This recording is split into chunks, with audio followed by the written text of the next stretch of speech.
پڑھنے کے بعد آگے آتے ہیں، تھوڑا آگے آ جائیں، پیچھے بعد میں لوگ تو جگہ نہیں ملتی۔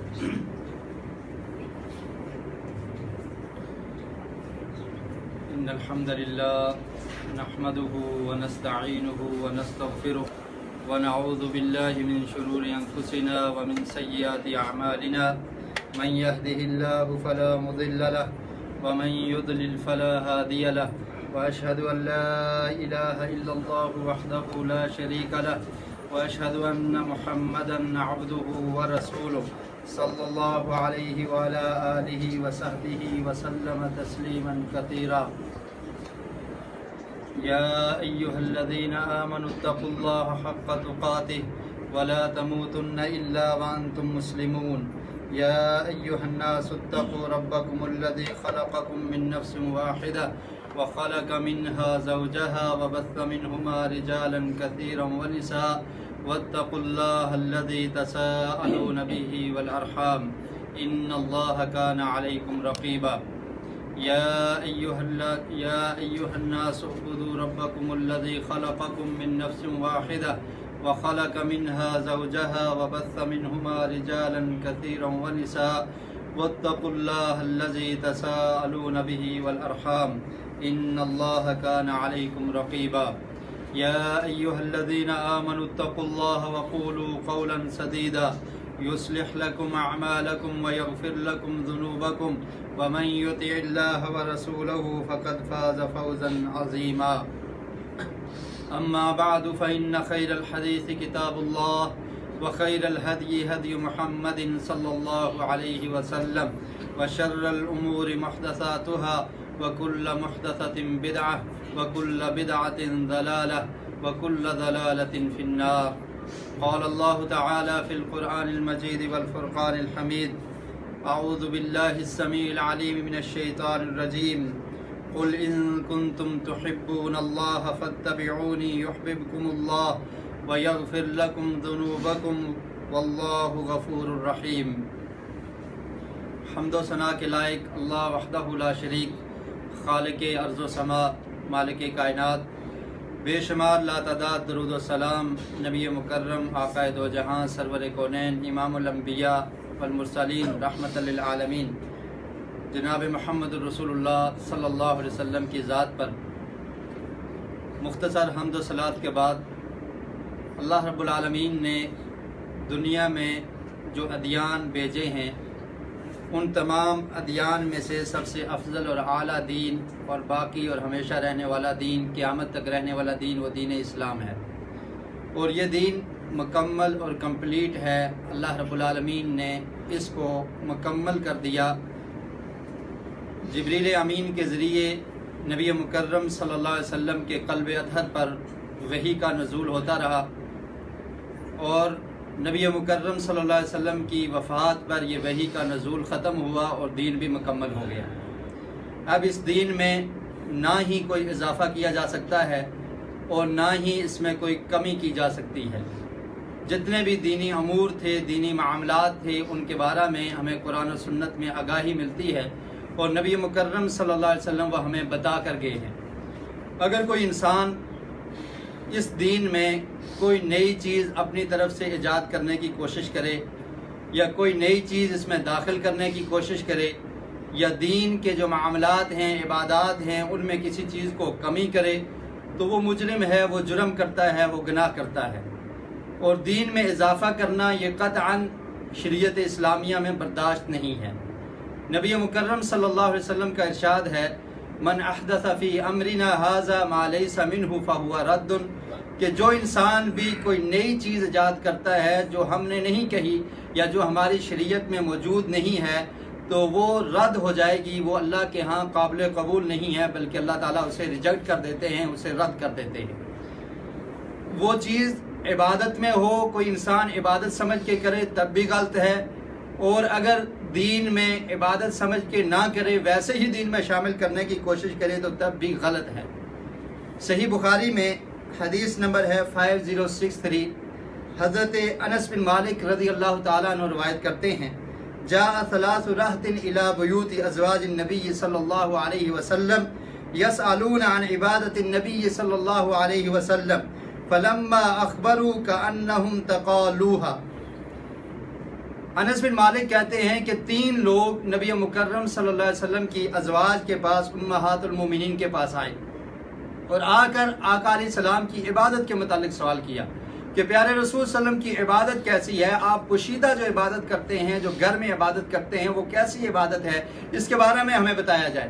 چنانچہ امہات المومنین میں سے کسی نے عبادت کے متعلق بتلایا، تو جب ان صحابہ کرام نے عبادت کے بارے میں سنا کہ آقا علیہ السلام اتنی عبادت کرتے ہیں کہ رات کو مصلی پہ رات بسر کر دیتے ہیں اور اتنے روزے رکھتے ہیں اور دیگر کیفیات کا جب ان کو علم ہوا تو وہ کہنے لگے کأنہم تقالوها تقدم من ذنبہ وما تأخر، کہ انہوں نے کم سمجھا کہ آقا علیہ السلام جن کے گناہ اللہ تعالیٰ نے معاف کر دیے ہیں، پہلے بھی گناہ معاف، بعد والے گناہ بھی معاف، وہ اتنی عبادت کرتے ہیں تو ہمیں اس سے زیادہ عبادت کرنی چاہیے، اور ہم عبادت میں کم ہیں، ہمیں کچھ زیادہ عبادت کرنی چاہیے۔ اور پھر انہوں نے یہ تبصرہ کیا، قال احدهم اما انا فانی اصلی اللیل ابدا، ایک کہنے لگا کہ میں پوری رات نماز پڑھا کروں گا، کبھی بھی نماز کو ترک نہیں کروں گا، پوری رات میں نے سونا نہیں ہے بلکہ اللہ کی عبادت کروں گا، تہجد پڑھا کروں گا۔ اور دوسرا کہنے لگا کہ اما انا وقال آخر انا اصوم الدہر ولا افطر، کہ میں ہمیشہ روزے رکھوں گا، جتنی میری زندگی ہے روزے رکھوں گا، کبھی بھی میں افطار نہیں کروں گا، کبھی روزے کو چھوڑوں گا نہیں۔ اور تیسرا کہنے لگا انا اعتزل النساء فلا اتزوج ابدا، کہ میں شادی نہیں کروں گا اور میں اپنی زندگی کو دین کے لیے وقف کر دیتا ہوں۔ شادی کر کے انسان دنیاوی معاملات میں اور اس کام کاج میں پڑ جاتا ہے جس کی وجہ سے دین کی خدمت نہیں ہو سکتی۔ دیکھیے 3 بڑے بڑے کام ہیں، پوری رات عبادت کرنا، تہجد کی نماز پڑھنا، رات کو سونا نہیں، اور دوسرا کہتا ہے کہ میں ہمیشہ روزہ رکھوں گا، کبھی روزے کو ترک نہیں کروں گا، اور تیسرا کہنے لگا کہ میں شادی نہیں کروں گا تاکہ میں دین کی خدمت کر سکوں، عبادت کر سکوں۔ شادی کر کے انسان دنیاوی کام کاج میں مصروف ہو جاتا ہے اور میں اس چیز کو ترک کرنے کا عہد کرتا ہوں۔ یہ 3 بڑی بڑی عبادات کا تذکرہ کیا۔ نبی مکرم صلی اللہ علیہ وسلم کو جب اس بات کی خبر ہوئی تو آقا علیہ السلام نے صحابہ کرام کو جمع کیا، فرمایا انتم الذین قلتم کذا، تم وہی ہو جنہوں نے ایسی ایسی باتیں کی ہیں کہ میں ہمیشہ روزہ رکھوں گا، ہمیشہ رات کی عبادت کروں گا اور شادی نہیں کروں گا۔ اما واللہ انی لاخشاکم واتقاکم لہ، اور یاد رکھو بے شک میں تم سے زیادہ اللہ سے ڈرنے والا ہوں اور اللہ کے ہاں زیادہ تقوی اختیار کرنے والا ہوں۔ ولکنی اصوم وافطر، لیکن میرا کام کیا ہے کہ میں روزہ رکھتا ہوں، نفلی روزہ رکھتا ہوں اور کبھی چھوڑ بھی دیتا ہوں۔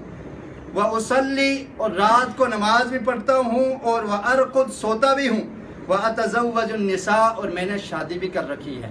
فمن رغب عن سنتی فلیس منی، جس نے مجھ سے بڑھ کے عبادت کرنے کی کوشش کی، میری سنت کو چھوڑ کے، میرے طریقے کو چھوڑ کے نیا طریقہ ایجاد کر لیا، میرا طریقہ ہے رات کو عبادت کرنا اور سونا بھی، میرا طریقہ ہے نفلی روزہ رکھنا اور کچھ دن نہ رکھنا، اور میرا طریقہ ہے کہ میں نے شادی بھی کی ہے، جس انسان نے میرے طریقے کو چھوڑ کے کوئی نیا طریقہ ایجاد کر لیا، فمن رغب عن سنتی فلیس منی، وہ مجھ سے نہیں ہے، وہ ہمارے طریقے کے مطابق چلنے والا نہیں ہے۔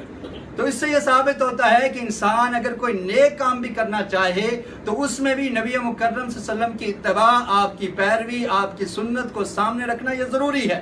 اگر ہم نبی مکرم صلی اللہ علیہ وسلم کی اتباع نہیں کریں گے، آپ کی سنت کی پیروی نہیں کریں گے، ہر انسان یہ سمجھے کہ اس کام کے کرنے میں حرج کیا ہے، یہ عبادت کا کام ہے میں کر سکتا ہوں، تو یہ بہت بڑا حرج ہے کہ ہم نے یہ سمجھ لیا ہے کہ نعوذ باللہ دین مکمل نہیں، آقا علیہ السلام یہ دین والی چیز ہمیں بتا کر نہیں گئے، یہ کمی رہ گئی تھی جو آج میں دین میں داخل کر کے اس کو پورا کر رہا ہوں۔ اور آقا علیہ السلام نے فرمایا فمن رغب عن سنتی فلیس منی، ایک تو یہ ہے کہ یہ عمل اللہ کے ہاں قبول نہیں ہوگا، اور دوسرا آقا علیہ السلام نے فرمایا کہ وہ ہماری امت میں سے نہیں ہے جو انسان اس طرح کرے۔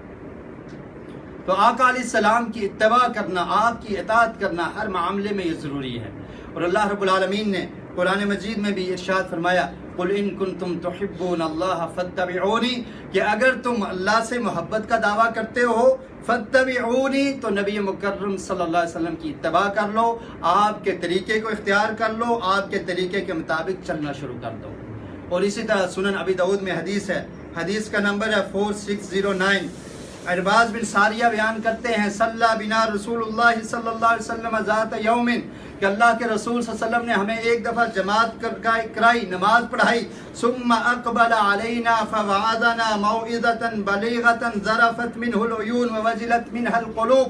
پھر آقا علیہ السلام نے نماز کے بعد خطاب کیا، واعظ و نصیحت کی، اور اتنی دردناک واعظ و نصیحت تھی کہ اتنی بلیغ اور فصیح و بلیغ کلمات تھے، ذرفت منہ العیون، کہ صحابہ کرام کی آنکھوں سے آنسو جاری ہو گئے، ووجلت منہ القلوب، اور آقا علیہ السلام کا واعظ سن کے، نصیحت سن کے دل دہل گئے، دل میں نرمی آ گئی۔ فقال قائل یا رسول اللہ کأن هذه موعظة مودع فماذا تعهد الینا، کہ اللہ کے رسول ایسا محسوس ہو رہا ہے کہ آپ ایسی وصیت کر رہے ہیں جیسے ہمیں چھوڑ کے جا رہے ہیں، جیسے کوئی وصیت کرنے والا وصیت کرتا ہے، اس طرح کی وصیت ہمیں محسوس ہو رہی ہے۔ آپ ذرا ہمیں کچھ نصیحت کر دیجئے کہ ہم نے کیا کرنا ہے، ہمیں آپ کیا نصیحت کرنا چاہتے ہیں۔ تو آقا علیہ السلام نے ارشاد فرمایا اوصیکم بتقوی اللہ والسمع والطاعہ، کہ میں تمہیں اللہ کے تقوی کی وصیت کرتا ہوں کہ اللہ کے تقوی کا دامن پکڑ کے رکھنا، ہمیشہ اللہ سے ڈرتے رہنا اور اپنے امیر کی اطاعت کرتے رہنا۔ فَإِنَّهُ مَن يَعِشْ مِنكُم بَعْدِي فَسَيَرَىٰ اخْتِلَافًا كَثِيرًا، اور میرے صحابہ یاد رکھو، جو انسان میرے بعد دنیا میں رہے گا، زندہ رہے گا، وہ بہت زیادہ اختلافات کو دیکھے گا، اختلافاً کثیرا، اسے بہت زیادہ اختلافات دیکھنے کو ملیں گے، اور ان اختلافات کے موقع پر جب اختلاف ہوں، جب پریشانیاں ہوں، ہر بندہ ہر مسئلے میں اختلاف کر رہا ہو، تو تمہارا کیا کام ہونا چاہیے؟ یہ آقا علیہ السلام کی وصیت ہے۔ سنن ابی داؤد میں ارباز بن ساریہ سے روایت ہے، فعلیکم بسنتی وسنت الخلفاء المہدیین الراشدین، تو پھر یاد رکھو میری سنت کو پکڑ لینا، میری سنت پہ عمل کر لینا، جب اختلاف نظر آئے تو میری سنت کو اختیار کر لینا اور خلفائے راشدین کی سنت کو پکڑ لینا۔ تمسکوا بہا وعضوا علیہا بالنواجذ، اس کو مضبوطی سے تھام لینا اور اپنے دانتوں کے ساتھ، نواجذ کہتے ہیں داڑھ کو، فرمایا اپنی داڑھوں کے ساتھ اس کو مضبوطی سے میری سنت پہ عمل کرتے رہنا، سنت کو اختیار کر لینا۔ وإیاکم ومحدثات الامور، اور میں تمہیں وصیت کرتا ہوں کہ دین میں نئے نئے کاموں سے بچتے رہنا، محدثات الامور، جو دین میں نئی چیز ایجاد کی جائے اس سے بچتے رہنا۔ فإن کل محدثۃ بدعہ، کیونکہ دین میں جو بھی نئی چیز ایجاد کی جاتی ہے وہ بدعت ہے، وکل بدعۃ ضلالہ، اور ہر بدعت گمراہی ہے، اور گمراہی آگ کی طرف لے کے جانے والی ہے۔ یہ آقا علیہ السلام کی وصیت تھی کہ اختلاف کے وقت ہم نے قرآن کو پکڑ لینا ہے، نبی مکرم صلی اللہ علیہ وسلم کی سنت کو اختیار کر لینا ہے کہ آقا علیہ السلام کی سنت ہمیں کیا کہتی ہے۔ 12 ربیع الاول کا مہینہ نبی مکرم صلی اللہ علیہ وسلم کی ولادت کا مہینہ ہے۔ اس مہینے میں آقا علیہ السلام کی پیدائش ہوتی ہے، لیکن آپ کی تاریخ پیدائش میں اختلاف ہے، تاریخ دانوں نے اختلاف کیا ہے، سیرت نگاروں نے اختلاف کیا ہے۔ کوئی کہتے ہیں 9 ربیع الاول کو آقا علیہ السلام کی ولادت و سعادت ہوئی، اور کوئی کہتے ہیں 12 ربیع الاول کو ولادت و سعادت ہوئی۔ اور آج میں آپ کو بتاؤں کہ جن کے نام پہ ہم 11ویں دیتے ہیں، جن کی کتاب کا نام ہے غنیۃ الطالبین، یہ کتاب شیخ عبد القادر جیلانی رحمۃ اللہ علیہ، اس کا صفحہ نمبر 447 ہے۔ اس میں وہ فرماتے ہیں کہ نبی مکرم صلی اللہ علیہ وسلم کی وفات 10 محرم کو ہوئی ہے۔ 10 محرم کو آقا علیہ السلام کی پیدائش ہوئی ہے، آقا علیہ السلام کی پیدائش 10 محرم کو ہوئی ہے، یعنی علماء میں اختلاف ہے، کوئی 12 ربیع الاول، کوئی 9 ربیع الاول، اور پیر عبد القادر جیلانی رحمۃ اللہ علیہ کہتے ہیں کہ آپ کی پیدائش کا دن 10 محرم ہے۔ ان نے سب علماء سے اختلاف کیا ہے۔ اب ان کے نام پہ 11ویں دینے والے میلاد بھی بناتے ہیں اور 11ویں بھی کھاتے ہیں، سمجھ نہیں آتی کہ یا 11ویں والے کی بات کو مانا جائے یا میلاد کو اختیار کیا جائے۔ میلاد کا جشن بنانا یہ نہ صحابہ کرام سے ثابت ہے، نہ نبی مکرم صلی اللہ علیہ وسلم سے ثابت ہے، کیونکہ آپ کی تاریخ پیدائش میں ہی اختلاف ہے کہ آقا علیہ السلام کی پیدائش کس تاریخ کو ہوئی۔ بہرحال اکثر مورخین نے ربیع الاول کا مہینہ کہا ہے کہ آقا علیہ السلام کی ولادت ربیع الاول کے مہینے میں ہوئی ہے۔ اور پھر عجب یہ ہے کہ ربیع الاول کے مہینے میں خرافات اور بدعات کا بازار گرم کر دیا جاتا ہے، ایسے ایسے جشن بنائے جاتے ہیں کہ جن کا اسلام کے ساتھ دور کا بھی تعلق نہیں ہے۔ نبی مکرم صلی اللہ علیہ وسلم کی پوری زندگی کو آپ دیکھ لیجئے، آقا علیہ السلام کی 63 سالہ زندگی میں پیارے رسول صلی اللہ علیہ وسلم نے ایک دفعہ بھی اپنے میلاد کا جشن نہیں بنایا۔ سیرت کی کتابوں کو اٹھا لیجئے، مکی زندگی کو دیکھ لیجئے، مدینہ کی زندگی کو دیکھ لیجئے، ہجرت سے قبل کو دیکھ لیجئے، ہجرت کے بعد کو دیکھ لیجئے، آقا علیہ السلام نے ایک سال بھی اپنے جشن، اپنے برتھ ڈے اور پیدائش کے دن کا جشن نہیں بنایا۔ اور پھر نبی مکرم صلی اللہ علیہ وسلم کا عمل کیا تھا؟ آقا علیہ السلام سے سوال کیا گیا، صحیح مسلم میں یہ حدیث ہے، پیارے رسول صلی اللہ علیہ وسلم سے پوچھا گیا، سئل عن صوم یوم الاثنین، کہ اللہ کے رسول آپ سوموار کے دن روزہ کیوں رکھتے ہیں؟ تو آقا علیہ السلام نے ارشاد فرمایا، یوم ولدت، کہ اس دن میں پیدا ہوا ہوں، اس دن مجھ پر وحی نازل ہوئی ہے، اور اسی دن میری طرف اللہ کی طرف سے فرشتہ آیا تھا اور مجھے نبوت ملی ہے۔ سوموار کے دن آقا علیہ السلام کی پیدائش ہوئی۔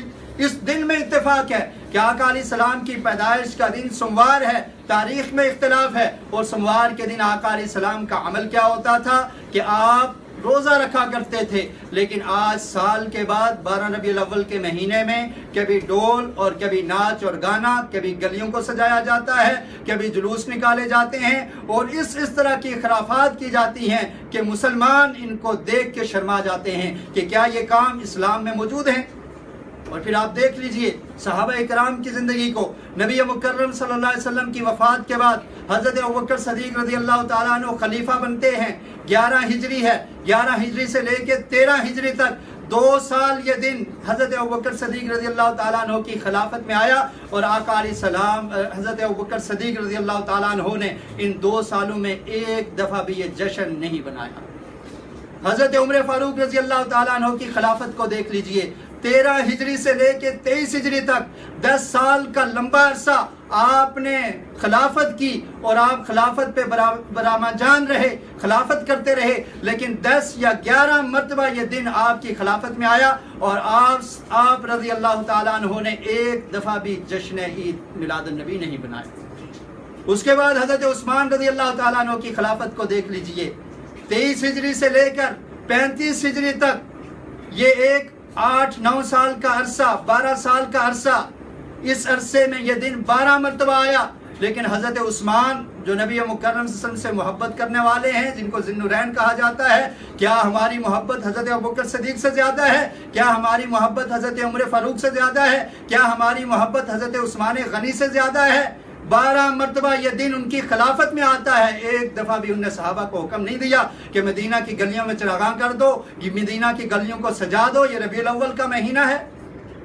اور پھر 35 ہجری سے لے کر 40 ہجری تک 5 سال کا دور خلافت حضرت علی رضی اللہ تعالیٰ عنہ کا رہا، اور اس دور خلافت میں بھی حضرت علی رضی اللہ تعالیٰ عنہ نے ایسی خرافات اور ایسی بدعات کو نہیں ایجاد کیا، اور اس طرح کا جشن جو آج بنایا جاتا ہے اس کا کہیں ثبوت نہیں ملتا۔ تابعین کے دور کے دیکھ لیجئے، ائمہ اکرام کے دور کو دیکھ لیجئے، امام ابو حنیفہ رحمۃ اللہ علیہ، امام شافعی، امام مالک، امام احمد بن حنبل رحمۃ اللہ علیہ، کسی کے دور میں اس طرح جشن بنانا، یہ اس کا ثبوت کہیں آپ کو نہیں ملے گا۔ اور اتنے عرصے سے، اتنے سالوں کے بعد ایک نئی چیز کو ایجاد کر کے اس کو دین سمجھ لینا، اور یہ سمجھنا کہ اس کو بنانے والے اصل محبت کرنے والے ہیں، وہ عاشق رسول ہیں، اور جو یہ دن نہیں بناتے ان کو گستاخ کہہ دیا جاتا ہے۔ یہ بہت بڑا افسوس کا مقام ہے کہ جو چیز پیارے رسول سے ثابت نہیں، جب آپ ان لوگوں کو گستاخ کہیں گے جو عید میلاد النبی کا جشن نہیں بناتے، تو اس کی زد میں کون کون سی ہستیاں آتی ہیں، ذرا غور کر لیجئے، ذرا دیکھ لیجئے۔ ائمہ اربعہ نے اس کام کو نہیں کیا، تابعین نے اس کام کو نہیں کیا، کسی صحابی نے اس کام کو نہیں کیا، خلفائے راشدین نے اس کام کو نہیں کیا، نبی مکرم صلی اللہ علیہ وسلم نے اپنی زندگی میں یہ کام نہیں کیا، اور پھر یہ تمام کے تمام حضرات نہیں کرتے تھے۔ آج اتنے عرصے کے بعد ہمیں اس دین کی سمجھ آ گئی ہے، اور ہم نے یہ نیا کام ایجاد کر لیا ہے۔ اور پھر افسوس یہ ہے کہ اس کا نام اس کو عید دے دیا گیا ہے، جبکہ نبی مکرم صلی اللہ علیہ وسلم نے مسلمانوں کے لیے 2 خوشی کے دن مقرر کیے ہیں، ایک کا نام عید الاضحیٰ ہے اور دوسرے کا نام عید الفطر ہے۔ اس کے علاوہ کسی تیسری عید کا ثبوت آپ کو قرآن و سنت میں اور سلف صالحین سے نہیں ملے گا۔ اور پھر یہ کہا جاتا ہے کہ جو میلاد نہیں بناتے، نعوذ باللہ، وہ گستاخ ہیں، وہ گستاخی کرتے ہیں۔ ذرا مجھے یہ بتائیے میلاد کا مطلب کیا ہوتا ہے؟ میں یہ بتانا چاہتا ہوں کہ میلاد کا منکر کون ہے؟ میلاد تو مانتے ہیں، ہر انسان میلاد مانتا ہے۔ میلاد کسے کہتے ہیں؟ میلاد کی ڈیفینیشن کیا ہے؟ میلاد کی تعریف کیا ہے؟ میلاد کا مطلب ہوتا ہے پیدائش، ولادت۔ اور آقا علیہ السلام کی ولادت کا ہر مسلمان قائل ہے کہ آپ پیدا ہوئے، آپ کی پیدائش ہوئی۔ عربی میں آج بھی اگر آپ عرب ممالک میں چلے جائیں تو جیسے انگلش میں برتھ سرٹیفکیٹ لکھا ہوتا ہے، جب عرب میں برتھ سرٹیفکیٹ ایشو ہوتا ہے تو اس کے اوپر لکھتے ہیں شہادت و میلاد۔ مطلب کیا ہے کہ یہ اس کی برتھ سرٹیفکیٹ ہے، یہ میلاد ہے، جو اس کی پیدائش ہے، اس کا ثبوت اس کے ہاتھ میں دیا جاتا ہے۔ تو میلاد کا مطلب ہوتا ہے پیدائش، ولادت، نبی مکرم صلی اللہ علیہ وسلم کی ولادت ہوئی، اور ہم اس چیز کا اقرار کرتے ہیں، بلکہ تمام مسلمان اس چیز کو مانتے ہیں کہ آقا علیہ السلام کی ولادت ہوئی۔ آپ کے والد کا نام کیا تھا؟ آپ کے والد کا نام عبداللہ اور آپ کی والدہ کا نام آمینہ تھا۔ محمد بن عبداللہ بن عبد المطلب بن ہاشم بن عبد مناف، یہ آقا علیہ السلام کا نسب ہے، اور اعلیٰ نسب سے آپ کی پیدائش ہوئی، آپ پیدا ہوتے ہیں۔ حضرت آمنہ آپ کی والدہ ہیں، عبداللہ آپ کے والد ہیں، اور پیدائش کا ہر مسلمان قائل ہے۔ اور پھر مجھے یہ بتائیے کہ جو پیدا ہوتا ہے وہ انسان ہوتا ہے یا نور ہوتا ہے؟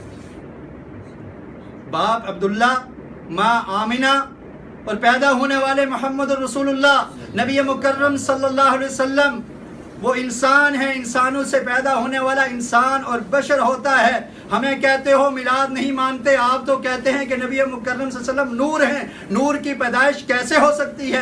آپ تو کہتے ہو نور من نور اللہ، اللہ کے نور سے نکلے ہوئے ہیں، جبکہ تاریخ کی کتابوں میں ملتا ہے آقا علیہ السلام نے خود فرمایا کہ میں پیدا ہوا ہوں، یوم ولدت، میری پیدائش ہوئی ہے، اور آپ کی والدہ کا نام آمنہ تھا۔ آمنہ سے پیدا ہونے والے عبداللہ کے لخت جگر محمد رسول اللہ، اللہ کے رسول ہیں، اور وہ بندے ہیں اور انسان ہیں اور بشر ہیں۔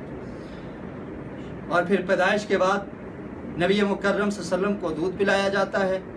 آقا علیہ السلام کو دودھ پلانے کے لیے طائف کی بستی میں حلیمہ سعدیہ کے پاس پہنچا دیا جاتا ہے، وہاں پر شق صدر کا واقعہ پیش آتا ہے۔ صحیح بخاری میں حدیث ہے، انس بن مالک بیان کرتے ہیں کہ نبی مکرم صلی اللہ علیہ وسلم بچوں کے ساتھ کھیل رہے تھے، جبریل امین آئے، آ کر ان کے سینے کو چاک کیا، اور جو شیطان کا حصہ تھا اس کو نکال کر لے گئے۔ شق صدر کا واقعہ پیش آتا ہے، 4 سال کی عمر ہے نبی مکرم صلی اللہ علیہ وسلم کی۔ حلیمہ سعدیہ پریشان ہو جاتی ہیں، آقا علیہ السلام کو دوبارہ ان کی والدہ کے پاس بھیج دیا جاتا ہے، حضرت آمنہ کے پاس۔ پھر کچھ عرصہ گزر جاتا ہے، حضرت آمنہ کے ساتھ رہتے ہوئے حضرت آمنہ مدینہ کی طرف جاتی ہیں، اور مدینہ میں اپنے ننھیال میں نبی مکرم صلی اللہ علیہ وسلم کے ننھیال میں جاتی ہیں، واپس آ رہی ہوتی ہیں، اب وہ جگہ پر وہ بھی فوت ہو جاتی ہیں، اور آقا علیہ السلام کی اس وقت عمر 6 برس تھی۔ پھر آپ اپنے دادا کی کفالت، عبد المطلب کی کفالت میں آ جاتے ہیں، اور 8 سال کی عمر ہوتی ہے، عبد المطلب 82 سال کا ہو جاتا ہے اور وہ بھی فوت ہو جاتا ہے۔ اور پھر ابو طالب کی کفالت میں نبی مکرم صلی اللہ علیہ وسلم کی پرورش ہوتی ہے۔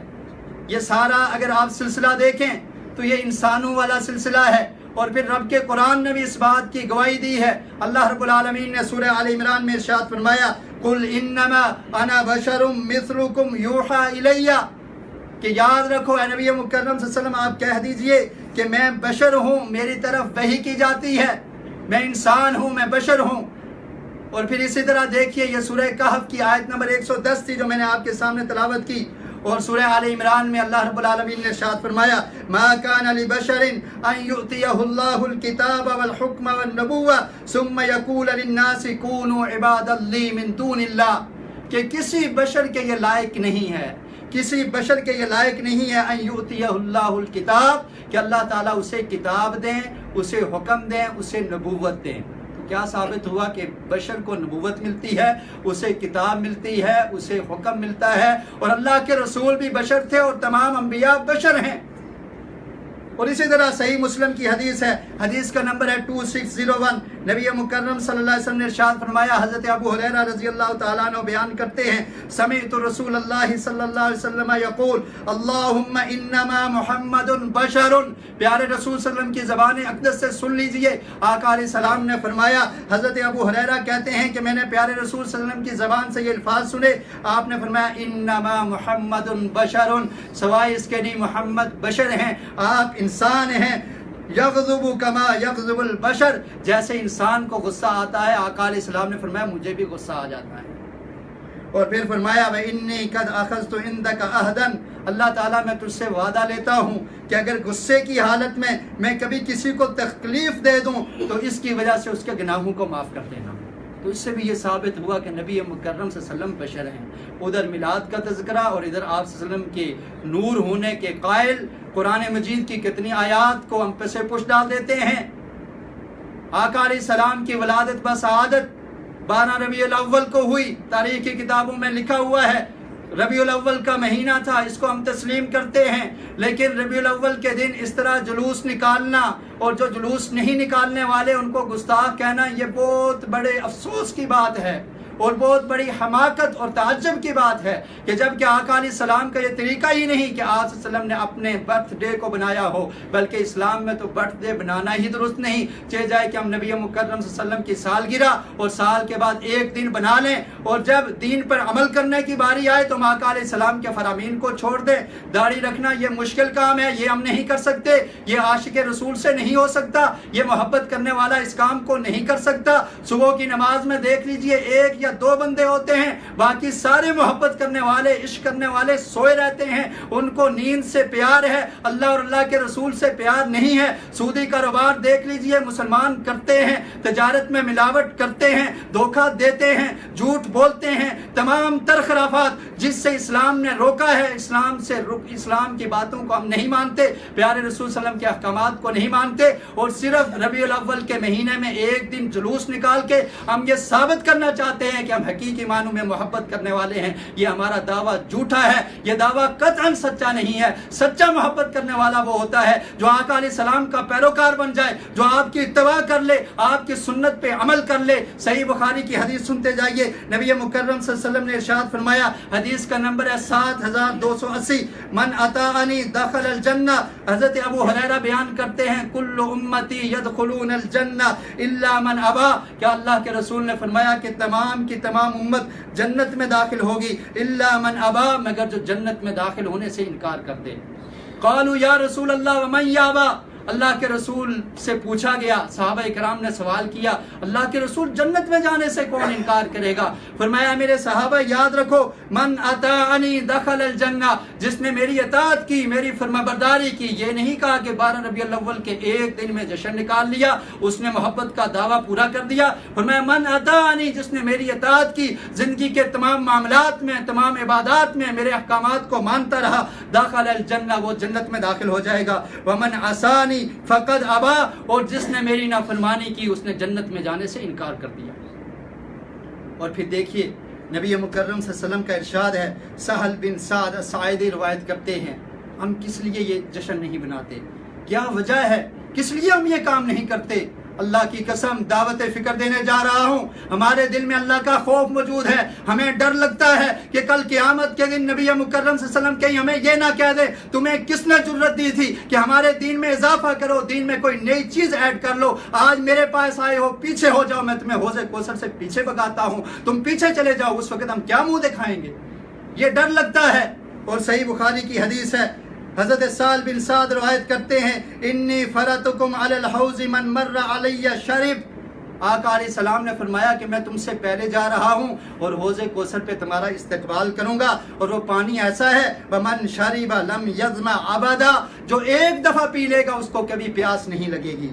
لا یردن علی اقوام، اور پھر فرمایا کہ اس وقت کچھ لوگ میرے پاس آئیں گے، ان کو میرے پاس لایا جائے گا، اعرفہم ویعرفوننی، وہ مجھے پہچانتے ہوں گے، میں ان کو پہچانتا ہوں گا۔ اور دوسری روایت میں ہے کہ نماز کے اثر کی وجہ سے، نماز کے نشانات اور وضو کے نشانات کی وجہ سے آقا علیہ السلام پہچان لیں گے۔ ثم یحال بینی و بینہم، پھر اچانک درمیان میں پردہ حائل کر دیا جائے گا، ان کو پیچھے ہٹا دیا جائے گا۔ فاقول انہم منی، تو میں کہوں گا یہ تو مجھ میں سے ہیں، میری امت کے لوگ ہیں، ان کو آنے دو، میں ان کو پانی پلاؤں۔ تو اللہ تعالیٰ فرمائیں گے، اللہ تعالیٰ کی طرف سے آواز لگے گی، انک لا تدری ما احدثوا بعدک۔ یہی چیز ہمیں خوف زدہ کرتی ہے کہ ہم دین میں کوئی چیز نئی ایجاد نہ کریں، اس پہ عمل کریں جو آقا علیہ السلام کا طریقہ ملتا ہے۔ فرمایا کہ اس وقت آواز آئے گی، انک لا تدری ما احدثوا بعدک، کہ آپ کو نہیں پتا کہ آپ کے بعد آپ کے دین میں ان لوگوں نے کیا کیا نئی چیزیں ایجاد کر لی تھی۔ جب آقا علیہ السلام یہ سنیں گے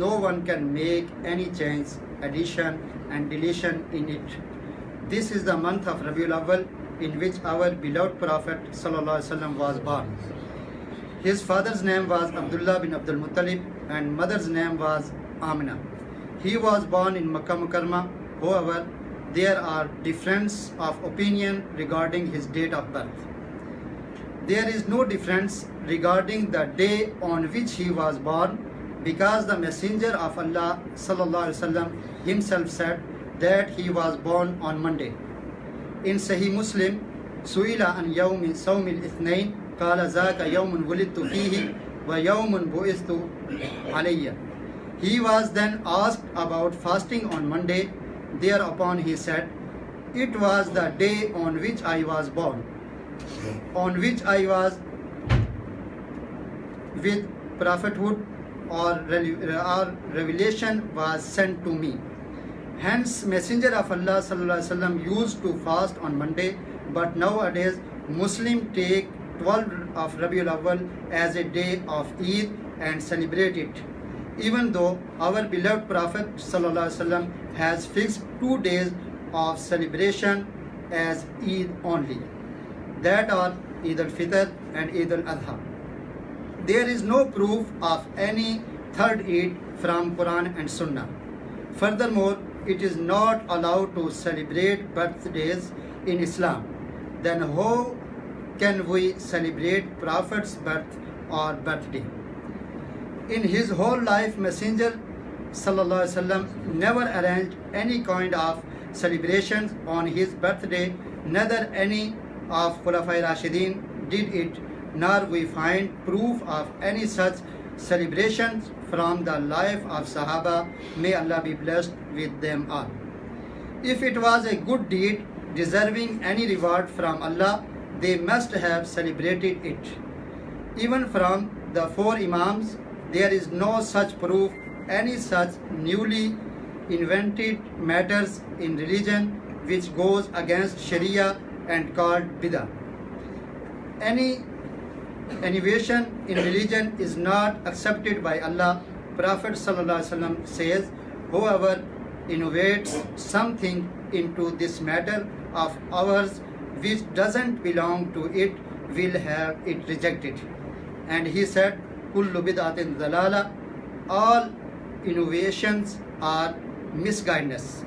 The true love of Prophet sallallahu alaihi wasallam requires us to obey and follow him.